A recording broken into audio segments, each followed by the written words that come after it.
Sabi po dito ni Mayor Baste, hindi pa daw po pinapanganak ang taong tatalo kay dating Pangulong Duterte. Ayan, pwede niyo pong basahin, no? So bilang reaction mga kababayan, in my opinion, I think pinanganak na po, no?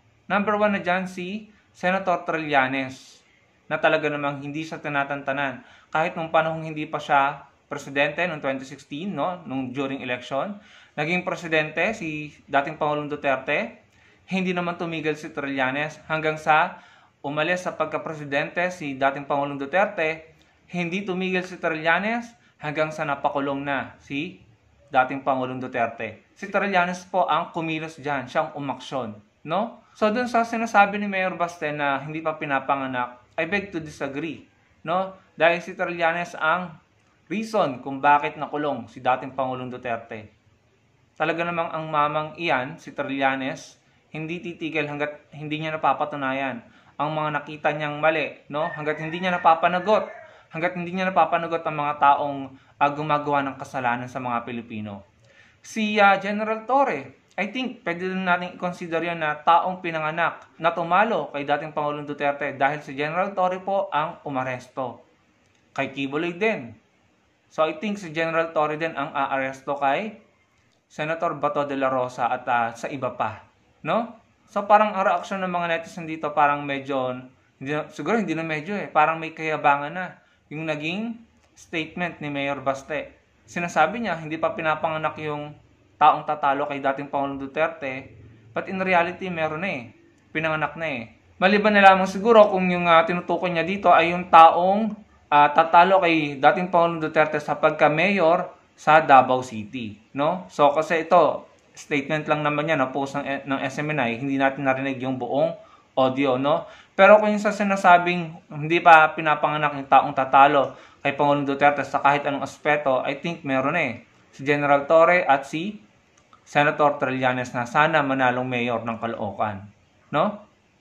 Marami na pong nakarealize ng pinaglalaban ni Senator Trillanes. Karamihan pa mga dating DDS na sinasabi nila, galit na galit sila kay Trillanes, asar na asar sila, tinatawag nila sandalong kanin, trililing, no? Nung mga panahong sila ay sinasabi nila hibang na hibang or hangang-hanga kay dating Pangulong Duterte. Ito, basahin niyo po yung mga naging kanilang mga kanilang mga paghanga kay Trillanes. Si Trillanes talaga walang inurungan Alam natin na noong nakulong sila dahil sa Oakwood Mutiny, tumakbo siya sa pagkasenador, nanalo siya kahit nasa kulungan.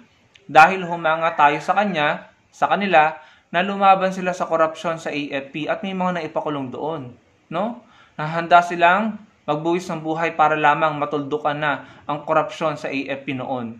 Yung mga generals, yumayaman ng yumayaman, samantalang yung maliliit na sundalo, substandard ang mga helmet, no? Namamatay sa bakbakan. Nung panahon kasi ni Trillanes na nasa AFP siya, Navy, kasagsagan nun ng mga abusayap, ng mga terorista. Kawawa ang ating mga maliliit na sundalo. May mga akusasyon pa noon sa matataas na general na nagbebenta ng mga armas sa mga terorista, no? Na naging negosyo ang gera. Kaya nag-aklas, no, sila Trillanes at talagang ibinuwis nila ang buhay nila. Nabigo sila doon, nakulong sila, pero nalaman ng publiko ang mga katiwalian korupsyon sa AFP.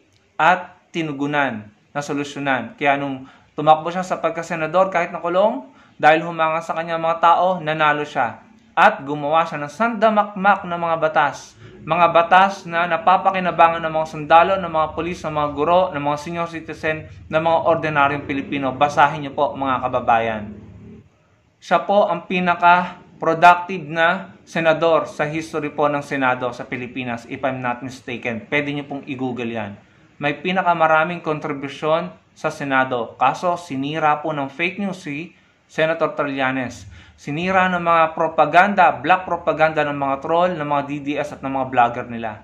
Pero ngayon, nalalaman po natin na tama pala siya at totoo yung mga pinaglalaban niya. Kahit si GMA, si dating Pangulong Arroyo, binangga po niyan. Si dating Pangulong Duterte binabangga niya kasi may mga nakikita siyang mali at hindi siya natatakot. Kaya kahit pa ginipit siya nung time ni dating Pangulong Duterte, kinasuhan, gustong tanggalin yung amnesty or parang pardon, hindi siya tumakas, hindi siya naghanap ng asylum, hinarap niya nilabanan niya, nagwagi siya. Sinampahan siya ng treason, espionage, kung anong bintang, wala silang napatunayan. No? Talagang yan si Trillanes walang sinasanto. Kahit dati ka pang Pangulo, at kahit nung time ni dating Pangulong Duterte, kasalukuyang Pangulo si Duterte noon, and senador lamang si Senator Trillanes, and then after niya, no, I think umalis na siya sa pagka-senador, Pangulo pa rin si dating Pangulong Duterte, if I'm not mistaken, hindi siya tumigil lumaban. Hindi siya nagpakita ng takot. Pinagpatuloy niya yung pinaglalaban niya. At ngayon, marami nang nakaka-realize. Mga malalaking tao, mga general pa dati sa AFP ang binabangga niyan dahil galit na galit siya sa korupsyon at mga tiwaling opisyal. Ngayon, maraming tao na po ang nakaka-realize sa pinaglalaban niya. And I think marami pa siyang patutunayan. Yung mga akusasyon niya kila Pulong at saka kila Mans Carpio, kila Michael Yang, pati kay VP Sara. I think mas maliliwanagan tayo at mas malalaman natin ng totoo once na magsimula na ang impeachment, mga kababayan. Kaya ako, sobrang hanga ko dyan kay Trillanes. Sana manalo siyang mayor sa Caloocan. And sana someday, no, maging presidente po natin siya.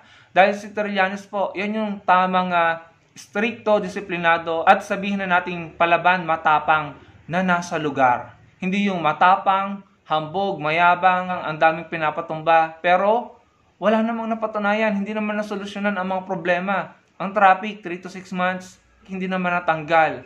Lumubong utang, bumagsak ang ekonomiya, lumala ang korupsyon. Pero sinasabi nila kami na bakal daw, the Punisher daw. Yun ang kanilang bansag doon sa nakaraang administrasyon. Pero wala din namang kaginhawaang naranasan ng mga Pilipino. Ang dami pong complaint at ang dami pong heartache na naranasan ang mga Pilipino. Pero sa tingin ko si Senator Trillanes, once na kung mabigyan man ng pagkakataon, loobin ng Panginoon na siya yung maging presidente, I think magiging matapang, palaban, disiplinado, stricto, at talagang pananagutin ng mga dapat managot, mga kriminal at sindikato. Pero hindi po, no, aabusuhin ng mga Pilipino. Siya yung nakikita kong tao na nasa lugar ang tapang at pagiging disiplinaryan. Hindi gagamitin sa pang-aabuso ang kapangyarihan, hindi po mangungurakot. Yan po ang nakikita ko kay Senator Trillanes. So kayo na lamang po ang humusga, mga kababayan. Nanghihinayang nga ako at hindi siya tumakbong senador eh. Kaya sabi ko, sana man lang sa Caloocan, magising kayo, bigyan niyo ng pagbabago ang inyong syudad, no? At sana balang araw, maging presidente natin si Senator Trillanes. Magaling na tao yan, matalino, matapang, at naninindigan ipaglalaban ang mga Pilipino. Dahil, para sa akin, siya yung totoong makabansa at makabayan. Talaga namang sinira lamang siya ng fake news at mga black propaganda. Pero, ngayon, mga mismong tao na at mga dating DDS ang nagsasabi, nagsisisi sila, na dati iniinsulto nila si Trillanes, pero ngayon, na-realize nila at nakita nila ang talino, tapang, at yung tama at mabuting pinaglalaban ni Trillanes para sa mga Pilipino. Salamat po sa panonood, mga kababayan. Sana po maging matalas at matalino tayo sa pagpili natin ngayong dadating na 2025 election. Maraming pong salamat.